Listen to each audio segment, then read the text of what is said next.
Hello, good morning, viewers, and welcome to the Startup Show. We're very excited to have you today because we are doing something that we believe is very important for not just us, but also all the founders and entrepreneurs out there. The Startup Show is a forum to be able to teach, inspire, and educate entrepreneurs on how best to build businesses that are not just sustainable, also support national development. My first guest today is Hassana Maina, and she's going to blow us away with her environmentally conscious business. Stay tuned. We'll be right back.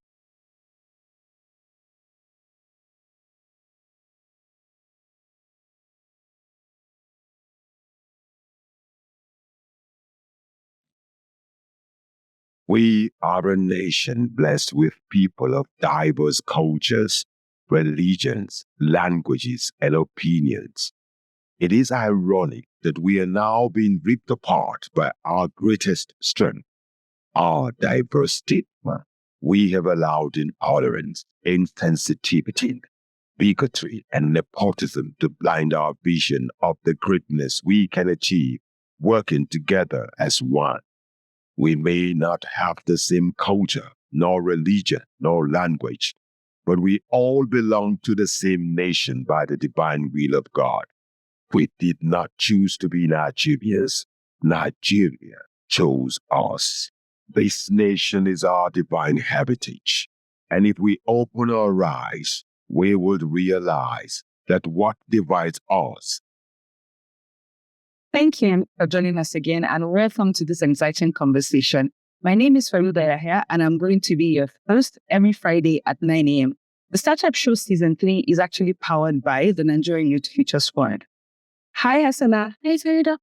Welcome. Thank you so much for having me. Wonderful, wonderful. So tell our viewers a bit about yourself. My name is Hassana Maina. I am an entrepreneur. I would like to call myself a social entrepreneur. Yeah. I run a nonprofit called Anti-Sexual Violence Lead Support Initiative, that is as well support initiative, and we work on ending sexual violence. I also run an environmental conscious business. It's a laundry business where you can do self-service with drop-off. It's called Humor Laundry and Linen. For short, we call it Humor Laundromat. Mm-hmm. Yeah. It's interesting when you say, tell me about yourself, and they all talk about his work. Exactly. So tell us something about yourself that no one would know unless they're watching the stream. I think I really enjoy being alone. I really do enjoy being alone. I remember my late aunt, Hassana Maina, I used to live with her, and she would say that she forgets I'm in the house, because I can just be in my room and I'm just alone and, reading a book or just alone. Interesting. That's your own company, yes. So that's actually a good trait to have. So tell us about Kuma. Why did you decide to run a laundry business, and why an environmentally conscious laundry business? I think for me, the first motivation to starting a business was in looking at my first passion in life, which is a nonprofit. Okay. I've always been that person that wanted to help people. I've always been that child that was very passionate about education. So I remember I would gather kids around my area, then in Maiduguri, and I would tell them that they're my students. I would teach them. And I'll go to the neighbors, like their parents, and I'll demand for school fees. Wow. And we would do class party, we would do speech and prize giving day, and I would give prizes and I would invite the parents. So in my head, I had a school and I had lots of people that indulged me. So I've always been that kind of person that my primary motivation was change and impact. But going for my master's at SOAS University of London and coming back, I've realized that you need money to be able to run passion projects. Yeah. And then conversations also opened up so much around where Africa is in terms of aid and whether or not aid can actually foster development for Africa. Mm-hmm. I started to think, and I started to have, of course, I went to SOAS very left. So I started to have very radical ideas around how African problems must be solved with African money. Okay. And so when I started as well support initiative, the whole idea is to push for also local philanthropy. how can we get our influential figures? I would always used to say, imagine if Dangote gives me ₦1,000,000 to say, go do some work around ending sexual violence in my locality in Kano. Yeah. That money does more work than actually the amount, The idea that Dangote takes a stance against such social ills like sexual violence has done 70% of the work. True. So I always just used to look at it like that. But I also am someone that believes you must lead by example. Mm-hmm. So I started to think around what is it that I can do to make money. Because I used to tell people when I was in university at ABU's area that I'm actually never that kind of person that, think of plus and minus, profit and loss. Yeah. But the honest truth is, as long as you're a human being and you live in this world, you must think like that. You must think of profit and loss. You must think of plus and minus. You must think of money. Yeah.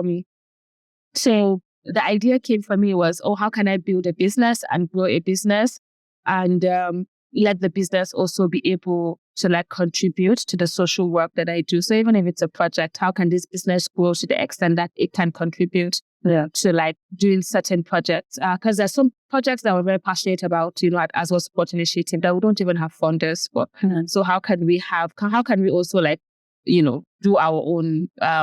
So I think for me, the idea for starting a business is, I keep on mentioning Dangote because he's my capitalist mentor.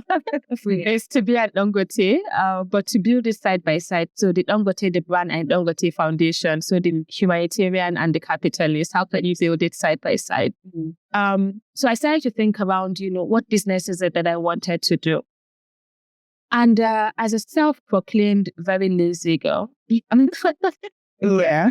I thought of one chore that, that I want it done in a specific way. Mm-hmm. But also I don't want to do it. So when it comes to food, I'm not I cook, but there are restaurants that actually do better meals than I can ever come up with. So I know where to go to for what.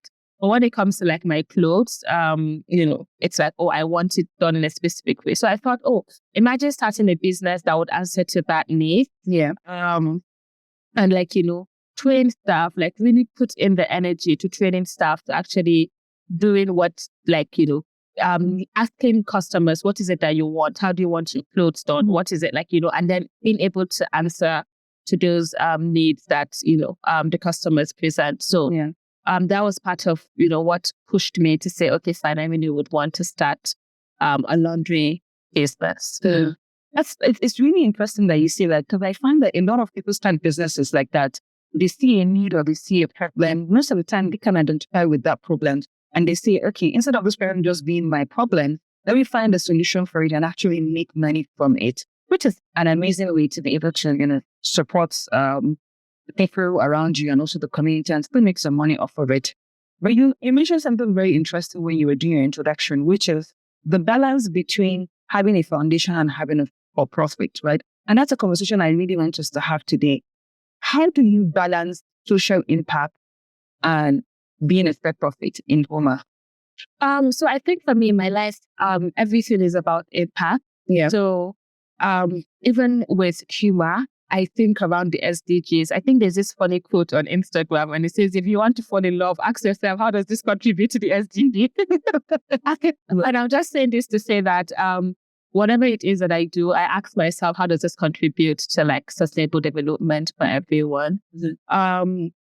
So even with humor, the number one question is, how is this helping our environment? Yes. What can we do to ensure that while we meet customers' demand, we're also being environmentally conscious? Yeah. So I think at the end of the day, it's just like I said, life is all about, plus and minus, profit and losses. So even when I think of a non-profit, I don't think of it as a loss. I think of it as investment. Mm-hmm. So I don't necessarily think of, and I think the world can actually shift towards thinking of non-profits as it's charity, mm-hmm. or no, it's not. You're investing in the future, And sometimes you even start to reap the future of what your investment in is like in 5 years, in like 10 years, So imagine working towards keeping girls in school by eradicating sexual violence in secondary schools. Like in next 10 years, these kids will end up becoming doctors. These girls would end up becoming lawyers, so you have more professionals. So for me, I think and that's why we're very key on advocating for all of these issues.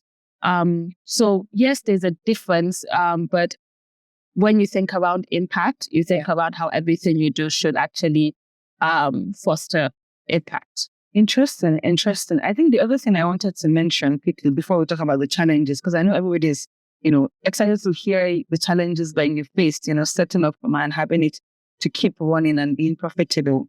But I just wanted to touch on something interesting. I think part of what you provide is also decent work, right? Because I know that in the laundry, sector especially, there's a lot of complaints around people not getting the right wage for the work that they do. How do you think they're able to do that well and actually impact not just the people, but also, of course, their livelihood and also the people that depend on them?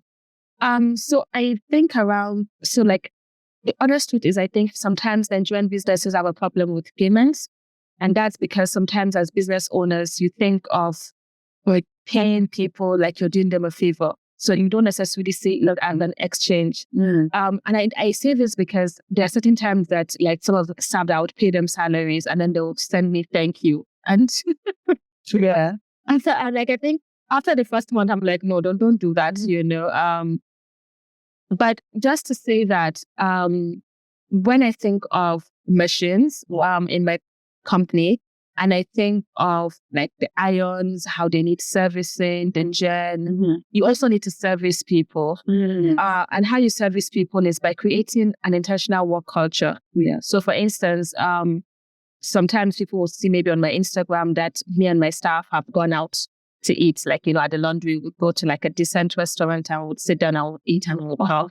And it's like, sometimes we do all of this for people and they end up leaving or they end up stealing from you, but you're not doing it for them. I think for me, my mindset is I'm doing it for the health of the organization, for the health of the company. I'm building a culture to say, of course, if after we have built such structure and, we've tried to make you to have dignity of self, you decide to act in an undignified way. Yes. It's not on us. It means that naturally we have created a system that repels you because you don't belong here. Yeah. So when it comes to I remember it's a big challenge, especially because you're just starting a business. But I kept telling myself, if I can make provisions to buy machines, if I can make provisions to buy a generator, I must be able to make provisions to be able to pay, it's all part of the investment. Yeah. So the first month when I paid them their complete salary, there was conversation that we were having when we went out to eat. And they were they were really shocked that I paid a complete salary because we did not make money to even pay complete salary that month. And to me, I'm like, that's not an excuse because you raise money to buy the machines. You should be able to raise money to pay people their salaries. So, but it's a lot of mindset shift. When I was doing my master's in England, I've had to work in hotels. And I've seen that it's a work you go there, you do your shift, and there's a dignity attached to it. So sometimes you look at some of this job as, it's a menial job, or so it's not even even you as the boss, even those that are working for you. Sometimes they're just I'm just passing time here. There's no dignity attached to certain kinds of labor, especially in the service industry. So that mindset also creates, it just opens up canker worms of. So I try to just always, I think if you go to a laundry, you'd even see some quotes about dignity of labor, about doing putting in honest and hard work and all of that. I grew up with a very traditional father, and traditional in the sense that he goes on to traditional ethics of honesty, morality. And I try to also live up to that because, I'm my father's daughter. Definitely. So that's quite interesting. I hope that our viewers are learning so much from everything that you're seeing. And I think for me, the key takeaway from what you said just now is we need to bring back the dignity or restore the dignity in the service industry. Like you said, don't look at somebody working in a laundromat, just because somebody is working in the hotel and providing a service for you. It doesn't make them less than. It doesn't mean that you should not, treat them with dignity. And it doesn't mean that also there's no value exchange. So instead of doing a service, they're being paid for that service. So when they do get paid a salary, it's not something for them to be thankful for. It should be expected. It should be the right culture that you actually pay your staff as at Wendy and actually pay them on time and pay them their full salary without giving excuses. And there's a reason for you to punish, a reason for you that you're not able to pay. That communication should happen. So that right culture is what actually helps you thrive in your business. So thank you for sharing that. And I'm certain our founders will find that very useful. So let's come to the challenges. And I don't want us to go down a rabbit hole because when we start talking about challenges, people are like, oh my God, there's a lot. If you can share with me one major challenge that you had having to get the laundromat to be where it is now, and how are you able to surmount that challenge? Wow. So I think the thing with challenges also is that they intersect in ways, they interconnect. And even when it comes to surmounting them, it's like as you're overcoming one challenge, another one is building. Yeah. But I think one major challenge that we have is actually the challenge of skill. And that's because you always have to sit back and keep on training and retraining. So you're training staff and then, maybe they leave after 2 months because like I said, it's always like a transition. It's like, I don't necessarily see myself here. And what's interesting is they probably go somewhere else that would not, or maybe somewhere else that would say, we're going to offer you 5,000 naira extra. Mm-hmm. And then you go there and you stay there for 1 month and your boss there keeps on reducing your money for flimsy excuses. So at the end of the month, you're getting paid less than what you would have been paid here. Whereas if you had actually stayed with us, after some time, we also review salaries and we add, salaries. And we try to provide bonuses and even rent support. We have all of those agreements and, we have them written and all. I really tried as a lawyer, I really tried to structure the business and have those policies in place. Well, because there's also the mindset of, this is just like a transition. Mm-hmm. Like you said, the way that people don't necessarily it's like, I don't see myself here. Yeah. So I don't, it's not, I don't see myself.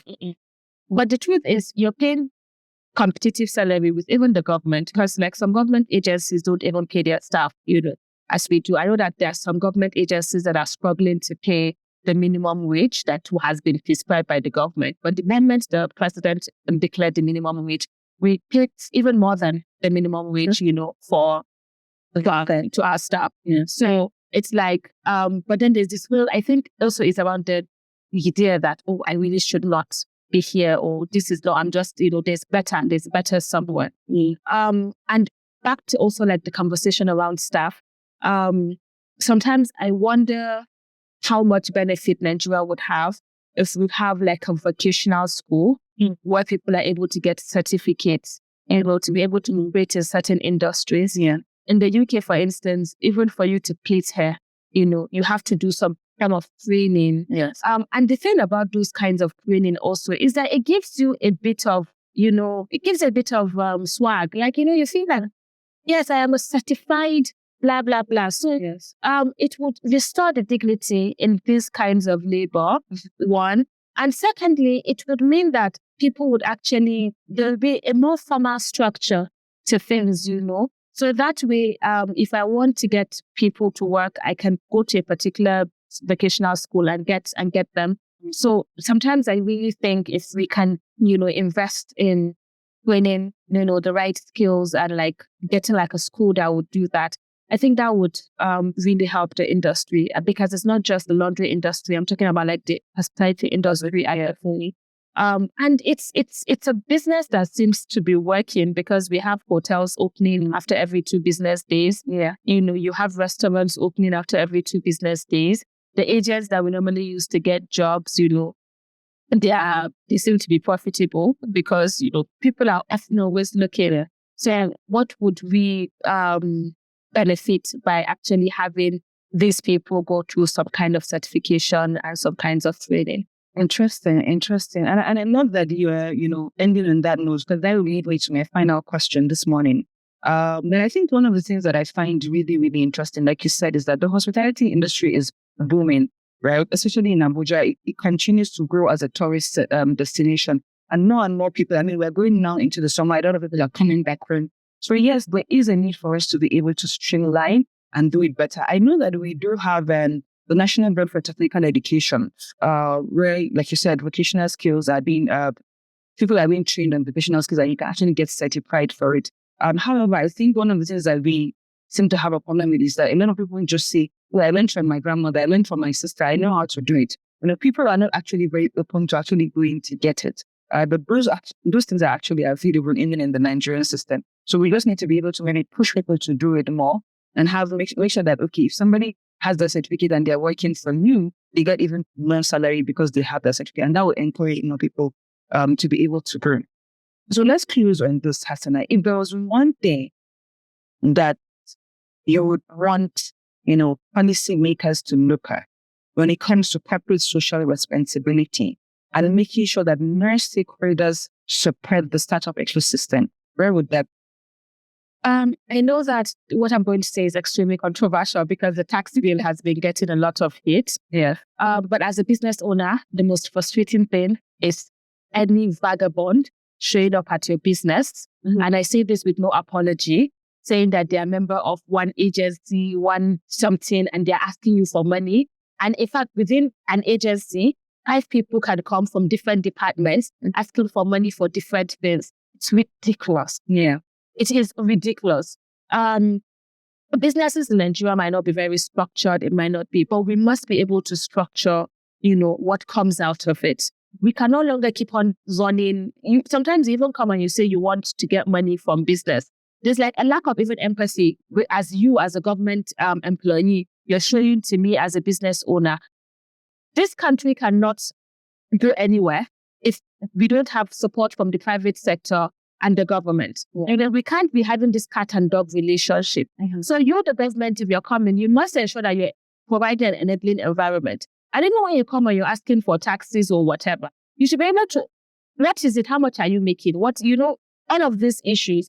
And afterwards, it should be structured. Yeah. Not everybody should have a right to come into your establishment. I mean, it's harassment at this point. You should have a point to come to your establishment because you have a shop. Everybody just wants to come and get something out of it. It should be for one body. Let us know that, okay, this is where we're paying money to, and this is how we're paying our taxes, and we should get a certificate. And all of these levies and whatever should be structured under one collection point. There should be a one-stop center for all of this so that you don't empower thugs, to just come and harass people that seemingly seem to be doing well. Thank you so much, Hassana. I mean, I can hear the frustration in your voice, and I'm sure that a lot of our viewers watching this who are entrepreneurs, who are founders, can share your frustration. Because again, we don't want multiple taxations. We want to make sure that those taxes that we're paying are actually supporting us, right? To be able to grow our businesses instead of the other way around. Thank you so much, Hassana. Always a pleasure to show this morning. And we wish you success in the laundromat. We look forward to seeing more success stories from you. And we cannot wait to have you back. Thank you so much. Anytime. All right. Thank you so much to our viewers for joining us this morning. It has been an exciting conversation with Hassana Maina of Kuru Laundromat. And I cannot wait for you to join us next week with a new guest talking about why the startup ecosystem needs support from both the government and the private sector to be able to sustain and continue to build the Nigeria that we want. I remain Farida Yahya, your host for the Startup Show. Thank you so much and have a wonderful weekend.